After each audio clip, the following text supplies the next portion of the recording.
तुम्हारा काम नहीं है अधर्म में चलना। या बाप तुम्हारा बोलता है सत्संग में नहीं जाओ, तुम इसी काम में नहीं जाओ, तुम निष्काम कर्म नहीं करो, तुम घर में बैठो, तुम ऐसा करो, तुम शादी करो, तुम बच्चा करो, तुम ऐसा करो, किसी को समझो बाप बोलता है, तो सीधा जवाब देती है बाप को वेरी साड़ी। तो बाप बोलता है हाँ मैं बाप हूँ, मेरे को नो बोलती है, जरूर नो करना पड़ेगा। He is a brave man who can say no. जहाँ अधर्म का रास्ता है, जहाँ मेरा गिरावट है, तहाँ मैं नहीं चलूंगा। चाहे हमारा गुरु भी बोले तो तुम इस गिरावट में जाओ, हम नहीं नो कर सकता है, गुरु को भी नो कर सकता है। तो ऐसी तरह से तुम्हारा चाहे गुरु है चाहे दादा है, तो क्या हुआ? अरे अधर्म के सामने, अधर्म के बाजू खड़ा है और तुम धर्म के तरफ खड़ा है, तो तुम उसको गोली क्यों नहीं मारता है? काहे के लिए? वो भगवान के बरखिलाफ चलता है। भगवान कृष्ण इस तरफ, और ये जो द्रोणाचार्य है और ये था भीष्म पितामह, कृष्ण भगवान को पहचानता भी था, बहुत प्यार करता था उसको, सब पता था। तो कृष्ण भगवान कितना है समर्थ, सचमुच भगवान करके भी जानता था, तो भी उस तरफ खड़ा हो गया। इतना उसको माया घेर गई। तभी भगवान बोलता है करो लड़ाई, ये सब माया में, ये माया का मुरीद है, ये बदमाश लोग सामने जाके खड़ा होके बैठा है, उस दुर्योधन वाले के साथ जाके बैठा है, तो उसको मारो।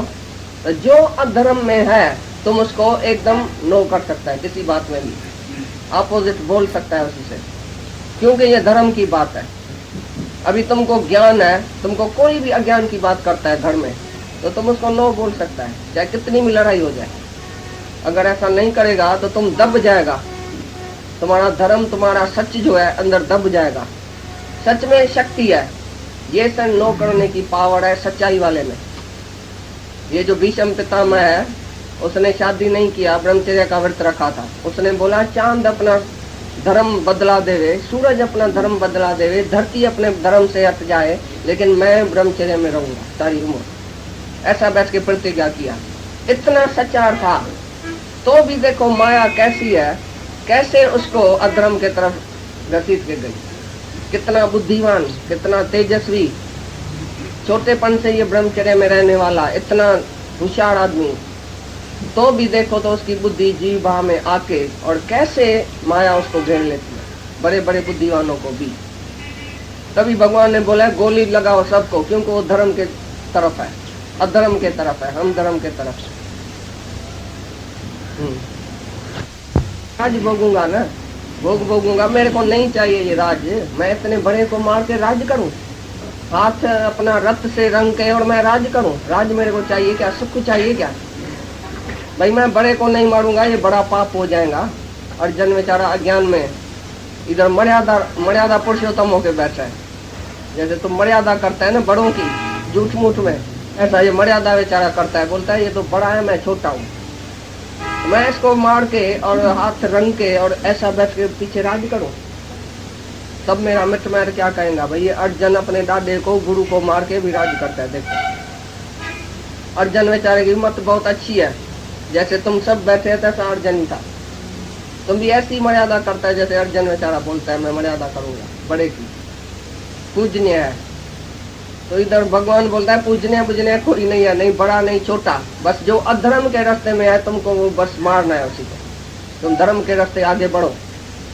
ऐसी तरह से दुनिया में भी तुम सच्चाई के रास्ते पर जब भी चलेगा तो सबको मारना पड़ेगा। जो भी तुम्हारे अपोजिट आएगा, धर्म के रास्ते में जो भी बीच में आएगा, उसको तुमको हटाना पड़ेगा। ये भी एक अंदर की लड़ाई है। क्या सगा मित्र मैटर नजदीक हो गए तो भी उसको नो करना पड़ेगा, भाई नहीं मैं धर्म नहीं छोड़ूंगा अपना। ऐसी तरह से ये भी बाहर की लड़ाई, वो तुम्हारी अंदर की लड़ाई है। ये पांडव कौरव सब अंदर में बैठा है, कुबुद्धि सुबुद्धि ये सब विकार जो है वो कौरव है, और सुबुद्धि जो है वो पांडव है। अंदर भी लड़ाई होती है ना, विकारों से लड़ाई नहीं होती है। मन आता है अच्छी अच्छी माया दिखाने के लिए, ये बड़ा है, ये छोटा है, ये मर्यादा है, ये फलाना है, ये फर्ज है, ये धर्म है, ये ड्यूटी है। भगवान से तुमको हटा के जाएगा। ये सुंदर माया है, ये मर्यादा, ये ड्यूटी, ये फर्ज, ये बड़ा, ये छोटा, ये जो भाई बड़ा है मैं इसको नो कैसे करूंगा? नहीं, नो करना पड़ेगा, सच के रास्ते पर नो करना पड़ेगा सबको। चाहे गुरु हो तुम्हारा, जो भी गुरु तुमने अभी तक किया है वो माया में ही है। जो माया लेता है, मंदिर आश्रम बनाता है, तुमको आत्मा का पक्क नहीं कराई है उसने, आत्मा का बोध नहीं हुआ है, इसका मतलब तुम्हारा गुरु कच्चा है। जो भी तुम्हारा गुरु है लेके आओ सबको। क्यों नहीं तुमको बोध कराया आत्मा का? उसने कभी बोला है तुमको तुम आत्मा है? कर्म धर्म ड्यूटी मर्यादा वो भी सिखाता है। नीचे नीचे की बात तुमको सिखा के मुक्ति से तुमको दूर कर दिया। जैसे आगे चल के बोलेगा तो वेद की वाणी बहुत पंडित जो है वो मीठी मीठी करके तुमको सुनाता है। फलाना कर्म करो फलानी शय मिलेगी, फलाना कर्म करो फलाना पदार्थ मिलेगा। इसलिए तुमको ऐसी वाणी मीठी बोला है जो तुम सब हट गए माया में। लेकिन हे अर्जुन तुम असंसारी बनो, ये सब संसार की बातें हैं वेदों में। तो पंडित तुमको स्वर्ग तक पहुंचाता है, लेकिन मुक्ति का तो कोई ज्ञान नहीं कराता है तुमको। इसलिए तुमको उस गुरु गोसाई को भी मारना पड़ेगा, माना छोड़ना पड़ेगा, उसका रास्ता छोड़ना पड़ेगा। जब सच्चा गुरु मिलेगा, कृष्ण मिलेगा, तो सब गुरु गोसाइयों को माराएगा। तो इधर भी लड़ाई है, ये खाली गीता उसकी नहीं है अर्जुन और कृष्ण की, लेकिन तुम्हारी सामने आएगी ये लड़ाई सब। तुमको करनी पड़ेगी लड़ाई। तुम अर्जुन की तरह गीदी है, किसको जवाब नहीं दे सकता है, यस नो नहीं कर सकता है। अंदर में दिल भी नहीं होएगी तो भी बोलेगा ठीक है, दुनिया क्या कहेगी, आदमी क्या कहेगा, फलाना क्या कहेगा, ऐसे ठीक ठीक करके तुम ऐसा अधर्म में जाते हैं जो तुम्हारे को धर्म ही नहीं है करने का, तो भी तुम करते हैं। सब अज्ञान था जैसे तुम्हारे में है, क्योंकि सब सवाल अज्ञान का पूछा है, जैसे हम सब पूछते थे गुरु से। जो तुम्हारे सब में अंदर ख्याल आता है, सवाल आता है, वो अर्जुन के अंदर भी आया। सब सवाल वही पूछा है, जैसे सब इधर आके पूछते हैं भक्ति क्या है, कर्म क्या है, साकार क्या है, निराकार क्या है, सत्कर्म क्या है, ये क्या है, सब पूछा है। जो भी सवाल इसने पूछा है, मेरे को घोर कर्म में नहीं डालो, ये सब आती है ना, बोलती है मेरे को संन्यास दियो। वो कल जो आई थी ना गुड़ियानी, वो बोलती है मेरे को संन्यास दियो। एक एक चिट्ठी में लिखती है मैं संन्यास लूंगी, मैं इतने घर के झंझट में नहीं रहूंगी। शुरू से ऐसा लिखती थी। अभी ज्ञान पक्का हुआ है, बोलती है अभी संन्यास का है। अभी तो वो सन्यासी है, घर में ही बैठ के सन्यासी है। अभी चल के उसका हालत देखो, घर में हालत देखो, बिल्कुल सन्यासी है, बिल्कुल निरच्छा निरभिमान, कोई भी विचार विकार नहीं है, कोई भी बात उसके सामने नहीं है। मोह छोड़ दिया है उसने, घर वालों से मोह बिल्कुल छोड़ दिया है। वो बिल्कुल भगवान बन के बैठी है। सारी अहमदाबाद उसको पूजती है। जैसे जो पहले लिखती थी मैं संन्यास लूंगी, मेरे को घोर कर्म में क्यों डालता है, ये घोर कर्म है। घर में बैठ के इतना ज्ञान सुन के बेटे से बेटी से उससे निभाना, उससे निभाना, उससे मर्यादा, हम कैसे रहेंगे? सामने आती है बात तो इच्छा भी होती है, क्रोध भी आता है, सामने कोई ऐसा चलता है तो क्रोध भी आ जाता है। हम कैसे विकारों को वश में करेगा ऐसे ग्रस्त में रहते? उनका सवाल भी ऐसा ही था, अर्जुन जैसा। तो जैसा अर्जुन था अज्ञान में बेचारा, तैसे तुम सब बैठे हैं। अर्जुन नहीं है तो क्या कौन है? तुम अर्जुन से कौन सा खराब आदमी है जो अपने को गिरा हुआ समझता है? अर्जुन से 5 विकार वाला अर्जुन था, देह अध्यासी था, देह अभिमानी था, मोह में गिरा हुआ था। कौन सा विकार अर्जुन में नहीं था? जैसे तुम सब अर्जुन बैठे हैं, गुरु कृष्ण है और तुम सब अर्जुन है। हम जब भी गुरु के साथ बैठते हैं तो हम अर्जुन है, गुरु कृष्ण है। उसी के लिए गीता है, हमारे लिए गीता है, अर्जुन के लिए थोड़ी थी। हमारे जैसा जब गुरु के सामने आता है तो हम उसके सामने अर्जुन होके बैठेगा, तभी कृष्ण का ज्ञान समझेगा। जैसा अर्जुन था तैसे तुम सब है। अज्ञान माना अज्ञान, एक भी इच्छा है, एक भी मोह है, एक भी कोई संकल्प विकल्प है तो तुम अज्ञानी है, अर्जुन जैसा। यहाँ है ज्ञान, यहाँ है अज्ञान। बस कृष्ण ज्ञानी है, वो अज्ञानी है। ऐसे ही गुरु और शिष्य है बस। तुम किसी को भी जाति अच्छा और बुरा नहीं समझ सकते, क्योंकि आखिर भी जीव था, इसके लिए त्रिगुणमयी माया में माया के वश था।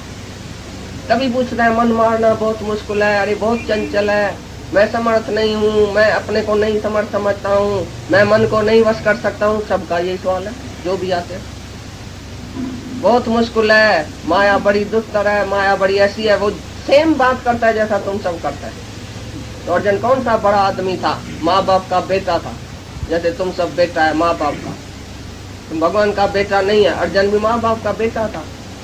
समझता था मैं जीव हूँ, मैं शरीर हूँ, ये बड़ा है, ये छोटा है। मर्यादा, फर्ज, धर्म, ड्यूटी सब उसके साथ थी, जैसे तुम सब मर्यादा में रहते हैं। जैसे वो भी दुखी होके मरा है मर्यादा में रह के, बड़ा और छोटा देखता है, इसलिए दुखी हुआ है। ऐसा ही सवाल पूछता है जैसे तुम सब पूछते हैं। हाँ, क्या अधर्म है? क्या मेरे को सामने करना चाहिए, क्या नहीं करना चाहिए, ऐसा अज्ञानी था। जैसे तुम सब मुंझ जाते हैं ना, फलानी बात आ गई सामने, अभी करना चाहिए नहीं करना चाहिए, अभी क्या करूं क्या नहीं करूं।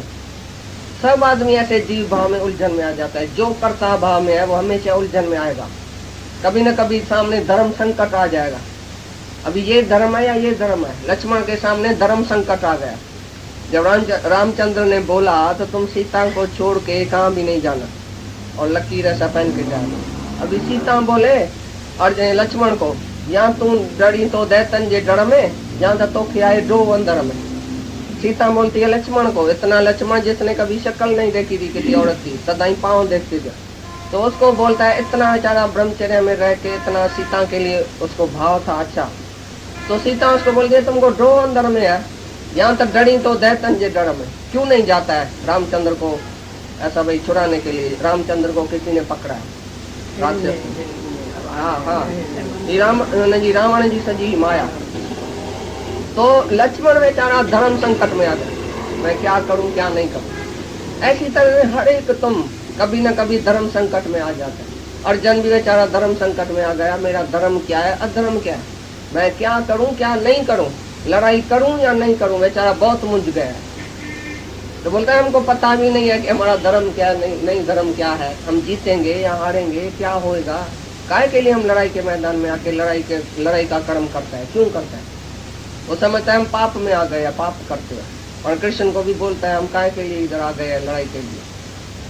ये बड़ी बात शरण में ऐसी तरह से नहीं आएगा जैसे अर्जुन आया था।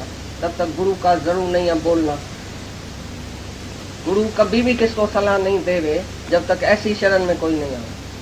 अर्जुन अभी शरण लेता है उसकी, नहीं तो कृष्ण भगवान कभी नहीं बोलता था उसे। हमेशा उसके साथ साला भेड़िया होके वो रहता था, कभी उसको ज्ञान नहीं दिया अर्जुन को। लेकिन अर्जुन जब शरण